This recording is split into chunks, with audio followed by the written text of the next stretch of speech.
Alright, what's up y'all, it's LakerFan here. As you can see by the title in this video, there's two things I want to talk about in this vid. So I'm just going to have some gameplay playing behind. The topic of discussion for today's video, alright, we're addressing 2v2 and post scores, man. Those are the two things that we're talking about here. Now, also lockdowns a little bit, but let's just get right into this, bro. So, some things I wanted to highlight about, we'll start with 2v2 and what makes it the most broken game mode in 2K19. I'm sure that's what the title is going to be, as well as something to do with post scores, but let's just address what it is. It severely benefits post scores and lockdowns, barely stretch bigs just because of, you know, the inbound cheese, but it severely benefits post scores and locks. Why is that? Because it's the game mode where you don't have to score 3-pointers to keep up with your opponent. However, they're still capable of hitting them. So, like, if you dare leave them wide open, then that means they'll generally bang it if they're good. Sometimes you don't even have to, because at the end of the day, you can still have a post score, you know, post scoring, and then you still have a lockdown who's got like silver hustle rebounder in it. And as soon as you dare bring a guard, bro, boom, that lockdown is just giving that guard problems, even when the guard's on defense, bro. Like, in my opinion, a pure lockdown defender should not be a capable offensive player. Like, if we're talking, it should not be some Kawhi Leonard where he can just, like, boom, give the pure lock the ball and he can go at Steph Curry, you know what I mean? Like, that dude should have no basketball skills when it comes to offensively if he's going to be the most perfect defender possible in the game. That's my opinion as far as lockdowns go. Now, as far as post scores, let's just say what it is. You look at their badges. I mean, they got silver dimer, silver hustle rebounder, silver rim protector. Those three things combined alone is like stupid that a build can have that. Now, add in the fact that you get Hall of Fame difficult shots on certain post scoring builds. We'll just say like a power forward, for instance. Although not, let's just say center. You get gold difficult shots, right? Unless you're a post shot, but then again, the silver badges that I was talking about get decreased. Let's just say center. You get gold difficult shots with Hall of Fame brick wall, Hall of Fame bruiser, Hall of Fame drop stepper, post spin technician, and up and under specialist. Well, like I said, still having silver dimer, silver rim protector, silver hustle rebounder, and your build can still shoot better than like athletic finishers, or I mean, I'm pretty sure rim protectors and post scores are the two builds that like have good 3-pointer for no reason, as opposed to like the other way around where it's like glass cleaners and athletic finishers have like close to none. And I'm just curious as to why like a rim protector gets such good 3-pointer in comparison to those two. But anyway, now as far as gameplay goes, I mean, what we can address as far as like why post scores are OP though, I know it's kind of whack that it took me 3.5 minutes almost to get to this topic, but bro, let's just say, like, as far as 2v2 goes, the reason post scores are so OP is because they're the most dominant 2-point scoring build in the game. Now, if you look at it in the 3v3 terms, you know, a longer court, it makes it so their lack of speed hurts a little bit more. Makes it so obviously the only way they can really create a shot for themselves reliably. I know SK is probably watching this, the post score I run with, probably watching this like, no, I'd be shooting threes too. No, I'm just saying like a reliable way to like score, like by starting the play by yourself, is obviously 2-pointers, you know what I mean? And at the end of the day, it's kind of hard to keep up with those on 3v3, especially when like, I just feel like pick and roll is definitely the way to go in 3v3. So anyway, as far as that goes, now you get into the topic of, well, should 2v2 be make it take it? I know a lot of people, all these like, you know, the crackheads of the 2K community who are very set in their ways of of that 2v2 court because it's where they have lived for the last 4 years on 2K. But as far as like make it take it goes, I just feel like as a guard, like it would make it so guards could at least stand a chance if the game weren't make it take it. Now, I mean, as we're on the make it take it topic, now you talk about takeover and how OP that is. Boom, as soon as a post scorer gets takeover, he can basically end the game. Like a pure post gets, you know, the extended takeover too if he's a high enough overall. So, I mean, at that point, you're looking at like it literally takes 3 shots sometimes to get takeover. So you mean to tell me all you got to do is work for 6 points, which isn't even a hard 6 points to work for as a post scorer either. I mean, it's pretty simple as a post to score 3 buckets out of 3 to start the game. You can even work pick and roll too if you would like. But because why? The build gets Hall of Fame brick wall for no reason. Now I got one more thing to address too, but I'm gonna stay on this like you know, the make it take it topic. So again, if you were to make it losers out, right? Post scores become kind of an afterthought, honestly, bro, because like their pick and roll defense is trash. The only way they can run proper pick and roll defense is with a lockdown who's just fighting through screens all game. Because as soon as you try to put a 7-3 pure post on backside hedge defense, that boy gets torched, bro. Like if you run post sharp or post stretch, you know that combo is not very good, especially as far as defense goes. But I'm just saying, just in general, like the fact that a post has to actually play hedge defense when running with a stretch, because that stretch is going to get toasted on pick and rolls.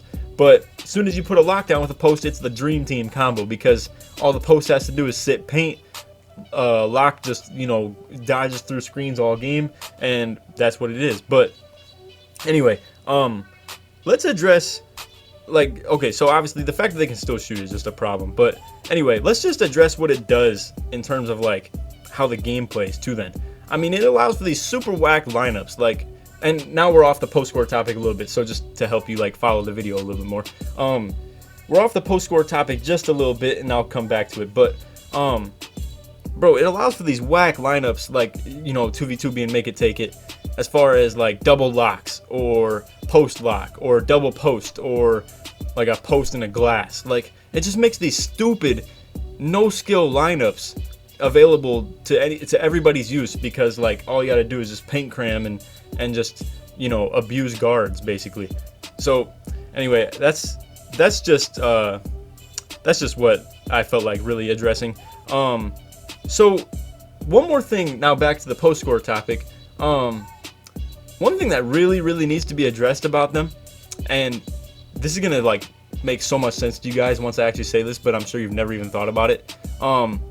The whole finesse versus power thing needs to be addressed. Like, I'm talking, like, your weight should really be what determines some badges, if we're being honest. Like, I think the whole positional thing is just dumb, because at that point it just allows for people to really cheese and finesse how they want their attributes to be placed, I guess, or their badges, if you will. Bro, there should be no reason that you got post scorers who can shoot like Dirk, fade like Dirk, but then drop step like Shaq. Like, I'm talking, they need to just nerf this to where there's one of the two things available to somebody. Or if you want to be a balanced post scorer, you have to be much less elite at one of the two things. You know what I mean? Like, there's no reason a build should get Hall of Fame difficult shots while having Hall of Fame drop stepper and be so tall. And the fact that I brought this up in my wish list video too, bro. Post scorers should not be post hopping 12 feet off the ground when they got like 32 vert. That just don't make any sense, and it makes for them to be completely unguardable, because boom, as soon as you, honestly, post scorers wouldn't even be that hard to guard if all they could do was what they were supposed to do. And that's what I'm saying, like, if they were more one-dimensional or less elite at doing both things, whether it's post hops or fades, you know, that being your go-to, like a Dirk build, or just being like a Shaq where you're just paint cramming all game and just boom, like drop step, muscle somebody out of the way. But you have no, like, bro, when's the last time, I'm not gonna say when's the last time, because I'm sure Shaq did it sometime in his career, but did Shaq ever do any post fades? Or like, bro, I'm sure that dude never did a post hop in his career, probably. But anyway, you get what I'm saying. Like, I think what most post scorers want in this game, like, I'm thinking of it from their perspective, right? I'm thinking most of them probably want to be like a Hakeem, where like Hakeem was like a solid passer, good, like great rim protector, and then, like, you know, he had some, but like he was a finesse post scorer while still having like power as well. But like, he wasn't like Shaq power or Dirk finesse. It was like a middle ground of both. And while he was still dominant, yes, it wasn't like, you know, it wasn't gonna be like an overwhelming amount of dominance from like either side. You get what I'm saying. I apologize to anybody who thinks my Hakeem like analysis is bad. I understand. I didn't really like, you know, put enough like detail into what I was saying, but you get what I'm saying. Like, he's a balance. Obviously, like, nobody has the post finesse game like Dirk. Obviously you can talk about like Kobe and Jordan, but like, you know, they're not 7 foot tall with like being 260 pounds or something like that. Anyway, just something to think about if anybody at the 2K reps is watching this. Like, bro, the simple fix to post scores, in my opinion, is to make them less two-dimensional, if you get what I'm saying. Like, or just take away a lot of aspects of post scorer's game. Like, bro, there should be no reason a post scorer gets dimer. Honestly, like, there should be almost no reason a post scorer gets dimer. You look at people like Jokic, right? You'd be like, oh, but he's a good playmaker. Well, he's not a pure post, bro. He's a post playmaker. Like, that's what he does. He's not like a dominant, like, overwhelming post player. But if you want to play like Jokic, make a post playmaker. That's what he does. I mean, you look at like, you get what I'm saying though. And then same with like rim protector. Hakeem was basically a two-way post scorer, if you want to put it like that. So you should have to make a two-way post scorer to play like that. But I don't know. I just think, like, for literally a build that says scorer in its build, I don't think it should by default just have silver hustle rebounder, silver dimer, and silver rim protector. That just don't make sense to me. But anyway, that's about it for like the discussions. I don't know, like, as we're still on this topic too, as far as like shooting goes, I think lockdowns really need to be addressed as well. Just the fact that, like, they do have good three-pointer for no reason. Like, bro, honestly, and I understand nobody can make a small forward pure glass just to, like, you know, play corner with, but I think it's interesting that like a short pure glass only gets like 50-ish something three-pointer, but a short like pure lock would get like 70. I don't know, it just kind of blows my mind that, like, they didn't think about this stuff that much. I know a lot of people, as soon as they saw lockdowns got silver corner specialist in this game, bro, they were like, oh, this is about to be broken, dog. And not only that, but the fact that you don't even need corner specialists to shoot well. I mean, I've seen people with like 50 three-pointer bang threes, like, easy. And you know why? Because they got a post score with silver dimer passing them the ball. Like, bro, and I mean, I understand that's not like a huge thing, but I don't know. That's just something to think about. As far as like why do they have dimer? I don't know. That's just something I want to address. Now let's go back to the make it take it topic. I will say, I already know some people in the comments are gonna say this exact thing, so I'm just gonna say it. The problem with making it losers out is that it would turn into obviously you'd have sharps that, like, you know, running around the three all game, and then like combine that with probably like a slashing build, or like not a slashing build, but more like a glass cleaner. You know what I mean? Just something that doesn't have much three-pointer. Or maybe you would see a lot of play sharp and like glass stretch combo, something like that, like a really reliable pick and roll / pick and pop game that's very unpredictable and can just get whatever they want. But I will say, I feel like what it would come down to a lot is just the fact that, like, when you're playing losers out, all the crackheads and the fiends of 2K are gonna, like, just solely play for three-pointers. You guys know how stage 3v3 goes. I mean, these dudes will literally just, bro, if a guard gets double teamed, they'll just shoot it anyway, and they'll just be like, free board, like, bro, what?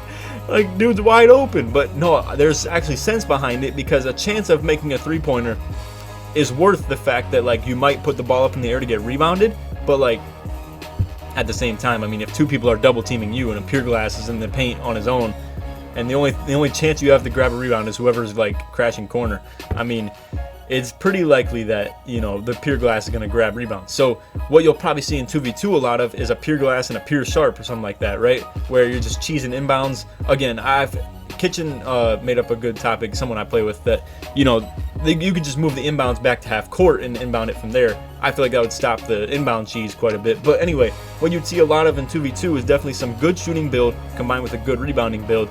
And you'll see a lot of, like, just shooting through double teams and just giving free rebounds until the other team, like, stops double teaming the shooter, in which case then you're just going to outscore them by three-pointers, because, you know. And also, if you just trade twos like most teams do in stage as well, at that point, like, there's a reason stage games actually go quite a bit longer than normal park games, and that's because people literally will shoot through double teams and grab free rebounds, just like because both teams end up threeing up on each other, and they will just give up free 2 points, but the other team does not want to take their free 2 points because they understand that's how they're going to get beat. So in a non-make it take it 2v2 game, you'd see a lot of literally just double teams, free rebounds, keep doing that until they stop double teaming you, and then boom, now you're just shooting them out the game, basically. So yeah, I don't know, that's just something I wanted to address. So long story short, they need to one of two things needs to be fixed. Either post scores need to get nerfed a little bit, lockdowns sort of included as well, or they could just go to losers out. But I don't think that's ever going to happen again, just based off of the feedback that it got in 2K17. But I don't think post scores were quite as OP in 2K17. So as far as we're talking about this topic, I'm not going to make this video go way too much longer, but as far as we're talking on this topic, the 2K17 post scores, bro, I felt like that was perfect. I mean, their ball control was horrible. I mean, like, but they were still like a dominant build, you know what I mean? Like, they could drop step, post spin, fade. The hooks weren't like completely broken. I mean, they were still like usable. But anyway, obviously, like the fades, the hops weren't even quite as OP either, and there was no post speed boost garbage either. Anyway, no, so it was basically spins, drop steps, and fades. Simple as that. Now obviously they still got Hall of Fame brick wall, which is just dumb in the first place, but anyway, let's just address that. I mean, the power and finesse was still both there. They still had brick wall. They could still, I mean, obviously every build got bronze dimer, so that was kind of just something, obviously. But and then they're obviously still mad slow and couldn't play defense, but boom, you would still run with lockdowns and you're straight generally. But and any build could shoot in that game too. But anyway, real selling point is that there was no such thing as takeover. When there was, it wasn't quite as game breaking as, you know, like Grand Badge wasn't quite as game breaking as takeover is. And what else was I gonna say? Oh yeah. So obviously, well, there was a lockdown shooting, right? And then, like, as far as post scoring goes, their ball control, that was the huge difference in 2K17 to 19. Is that these dudes, if you would just spam them, like, not even like good timing reach-ins, if you just spam them, you're probably gonna get the ball back at least once or twice in the game, just because that build could not like just hold on to the ball like it does in 19. I've probably poked a post score like, I want to say 2 times maybe. Like, it's been rare, and I've played a lot of them, playing big in like stage and 2v2 a lot, and like, you just rarely poke a post score. Like, you could have good steal rating, but like when they got their back on you, you can't. The only way you can do it is off a double team where you're on the front side of them and just poke the ball out. But obviously, if you run with a build that can shoot, you can't do that. So you're just gonna get beat all game by a pure lockdown shooting wide open corner threes if you try to double. So anyway, last point is just like, the fact that make it take it is even a thing is kind of broken, because like, if like, let's say Kyrie and like Shaq ran 2v2 together, right, against like Hakeem and like Gary Payton, right, you'd be like, all right, screw it, we can leave Gary Payton open from 3 quite a bit if they're just gonna ISO. They have no pick and roll game. Like, Gary Payton is not gonna be that much of a threat. Don't get me wrong, he's still a solid offensive player, but I mean, like, that's not a bad threat as far as like scoring goes, right? And then obviously, like, Hakeem on screens, Shaq can handle that. Kyrie can probably just still get through picks at a decent rate, not doable, but like okay, I guess, you know what I mean? But anyway, just to finalize this topic, bro, Gary Payton should not shoot like Steph Curry in the corner. That's all I'm trying to say.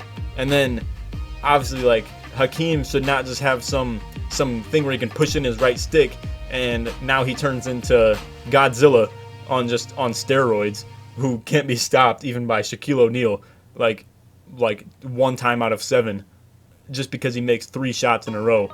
So anyway, that's just that's all I wanted to address for that topic. I hope you guys enjoyed the video. I would like to do more of these discussion videos. I know it brings a little bit of a negative annotation to my channel though, where a lot of the stuff I've been talking about lately is controversy and like stuff like that. But I mean, the views have been, the videos have been doing really good. Obviously the views are up. I'm cool with like talking about this stuff. I like to like not expose, but like bring the truth to like my videos, you know what I mean? And I like these little discussion videos where like it's contrasting 2 styles of play, or maybe just pointing out the flaws of something. But anyway, I would like to continue this, and I'll still brainstorm a lot and maybe come up with videos like this again. But anyway, I do hope you guys do enjoy these. I know, like I said, a lot of negativity comes to the videos from just, you know, people being offended by it or anything of that nature. But if you guys do enjoy, like, you know, just these little discussions, feel free to drop a like, subscribe if you're new, all that good stuff, and stay tuned for some more vids. Definitely check out some other ones that I've already uploaded too. But other than that, hope you enjoyed. Take it easy, man. Peace.